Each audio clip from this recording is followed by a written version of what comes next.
வணக்கம் தென்காசி. அன்பான மாலை வணக்கம். நமது மாநில தலைவர் அண்ணாமலை அவர்களுக்காக எல்லாரும் சேர்ந்து, நீங்க தொப்பி போட்டிருந்தீங்கன்னா உங்க தொப்பியை உயர்த்தி, இல்லைன்னா கையை உயர்த்தி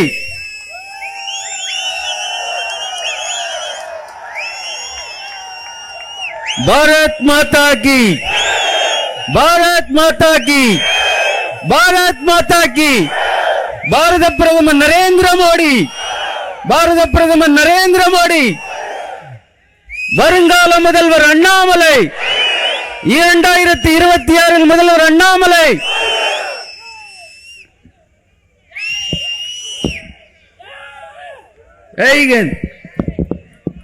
அன்புக்குரிய சகோதர சகோதரிகளே, மிகப்பெரிய வரலாறும் பண்பாடும் புராதன சின்னங்களும் நிறைந்த புண்ணிய பூமி.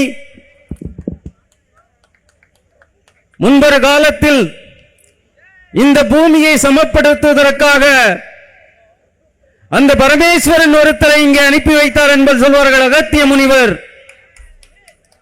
அந்த பரமேஸ்வரின் பெயரை தாங்கிய இன்று தென் தமிழகத்திலிருந்து தமிழகத்தை மீட்டெடுக்க, தமிழகம் காக்க டெல்லியில் இருக்கும் பரமேஸ்வரர் பாரத பிரதமர் நரேந்திர மோடி அவர்கள் அந்த பரமேஸ்வரின் பெயரிலே அண்ணாமலையாரை இன்றைக்கு இங்கே அனுப்பி வைத்திருக்கிறார்.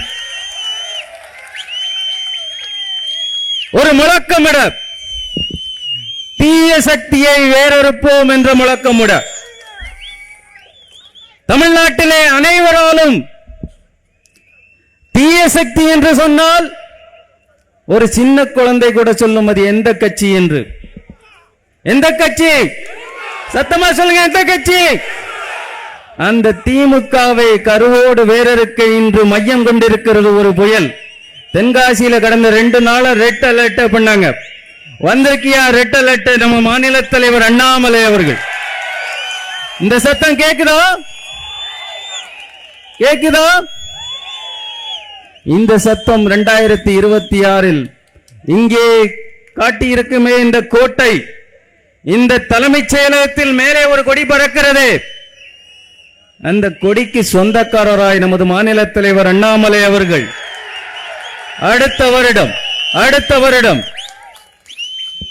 அந்த தலைமை நாற்காலிலே உட்கார்க்க வேண்டும். அதற்கான அச்சாரமிடும் திருவிழாதான் இன்றைக்கு தென்காசி மாவட்டத்திலே இந்த மாபெரும் பொதுக்கூட்டம்.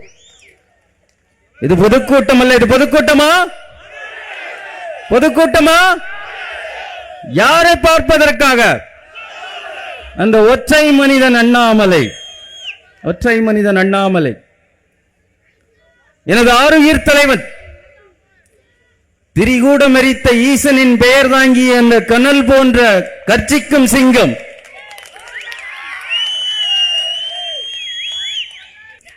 என்ன வளம் இல்லை என்ற திருநாட்டில் என்று சொன்னால் தென்காசி மாவட்டத்தில் என்ன வளம் இல்லை யோசித்து பாருங்கள். அழகான பொதிகை மலை, லட்சத்துக்கும் மேற்பட்ட ஹெக்டேர்கள் விவசாய நிலம் இருக்கும் ஒரு பூமி. ஆனால் விவசாய விருத்தி இல்லை. 15 லட்சம் மக்கள் நம்ம தென்காசி மாவட்டத்தில் இருக்கிறாங்க. இதுல 7.5 லட்சம் பேருக்கு வேலை வாய்ப்பு இல்லை. 3 லட்சம் பட்டாதாரி இளைஞர்கள் பெண்களும் ஆண்களும் இருக்கிறார்கள். 1.25 லட்சம் பேர் பட்டாதாரிகள் பதிந்து வைத்திருக்கிறார்கள். பட்டாதாரிகள் இல்ல 10ஆம் கிளாஸ் 12ஆம் கிளாஸ் அதெல்லாம் முடிச்சிருங்க, யாருக்கும் வேலை இல்லை. நமது தென்காசி மாவட்டத்தில் மட்டும் 3400 மில்லியன் யூனிட் காற்றாலையிலும் மற்ற வழியிலும் மின்சாரம் தயாரிக்கப்படுகிறது. அதுல 4/1 கூட தென்காசி மாவட்டத்துக்கு பயன்படல. 3 லட்சம் சிறு சிறு தொழில்கள் இங்கே பதிஞ்சு வச்சிருக்கிறாங்க. ஆனா வெறும் 300 தொழில் நிறுவனங்கள் கூட இங்கே இல்ல. வேலையில்லா திண்டாட்டம். இன்னைக்கு தமிழ்நாட்டில் கொலை, கொள்ளை, கற்பழிப்பு, பெண்களுக்கு பாதுகாப்பு இல்லை, சட்டம் ஒழுங்கு பிரச்சனை, மருத்துவ பிரச்சனை, அதையும் தாண்டி அடிப்படையில் இருக்கிறது வேலையில்லா திண்டாட்டம். தமிழகத்தில் எப்படியோ இன்னைக்கு தென்காசி மாவட்டத்தில் 50% மக்களுக்கு வேலை வாய்ப்பு இல்லை. அதை பத்தி என்ற அக்கறையும் இல்லை. விவசாய அபிவிருத்தி இல்லை. மின்சாரம் தயாரிக்கிறோம், அதை வெளியில கொடுக்கிறோம். முதலாளிகளுக்கு துணை போகிறது இந்த திமுக அரசு. கனிம வள கொள்ளை பேசணுமா? அதை பத்தி சில கிரஷர்ல எழுதி போட்டிருக்கிறாங்க, உங்களுக்கு தெரியும்.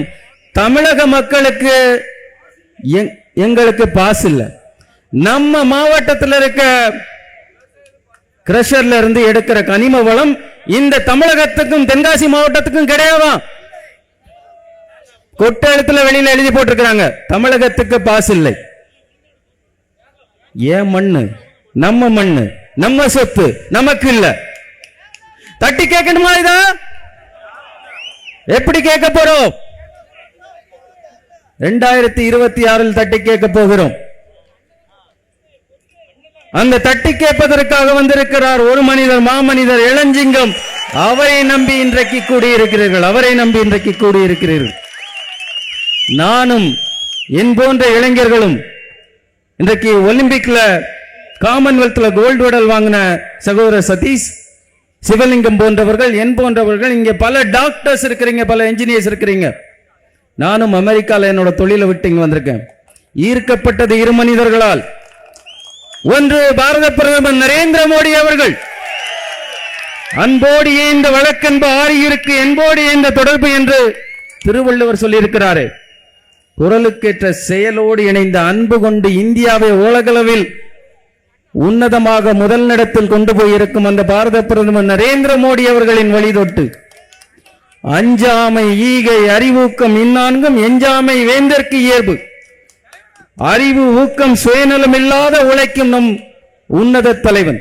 இந்த தமிழகத்துக்காக இந்த தீய சக்தியை வேறொருக்கும் வரை காலில் செருப்பு அணிய மாட்டேன் என்று, காலில் செருப்பு அணிய மாட்டேன் என்று சங்கல்பம் எடுத்து, பாவம் அந்த மனுஷன் இன்னைக்கு காலையில இருந்து அவரோட போய்கிட்டு இருக்கிற அத்தனை கூட்டம் கல்லு மல்லு வெடி போடுறாங்க.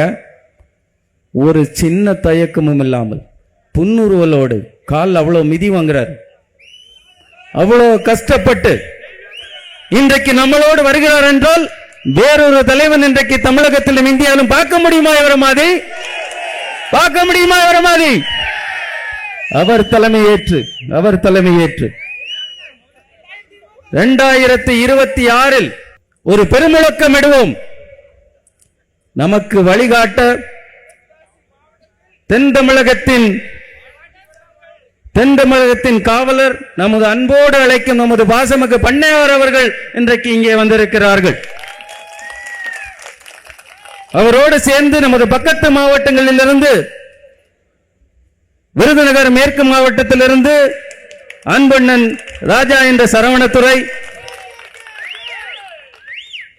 திருநெல்வேலி மாவட்டத்தில் வடக்கு மாவட்டத்திலிருந்து அருமை சகோதரர் முத்துப்பலவேசம், திருநெல்வேலி தெற்கு மாவட்டத்திலிருந்து அன்பு சகோதரர் SP தமிழ்செல்வன், தூத்துக்குடி வடக்கு மாவட்டத்திலிருந்து சரவணகிருஷ்ணன், தூத்துக்குடி தெற்கு மாவட்டத்திலிருந்து சித்ராங்கதன்,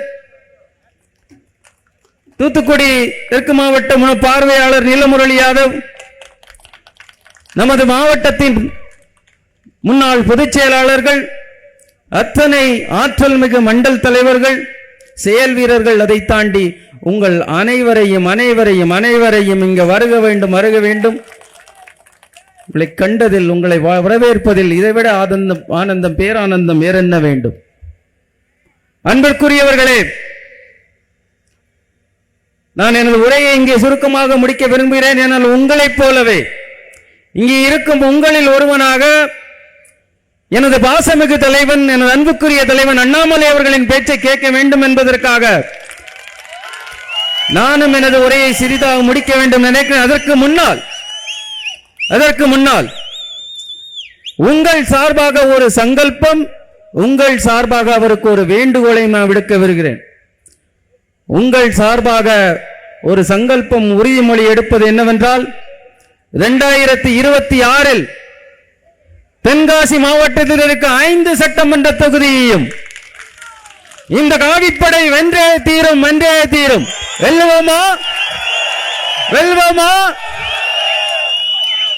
அந்த தென்காசி மாவட்டத்தில் நமது மாநில தலைவர் தமிழ்நாட்டில் எந்த மாவட்டத்திலும் எந்த சட்டமன்ற தொகுதியிலும் போட்டியிடலாம்.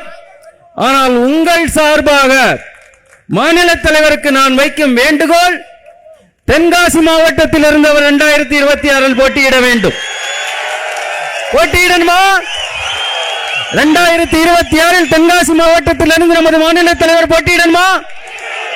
இன்னும் சத்தமா போட்டியிடணுமா? I rest my case, Your Honor. Thank you.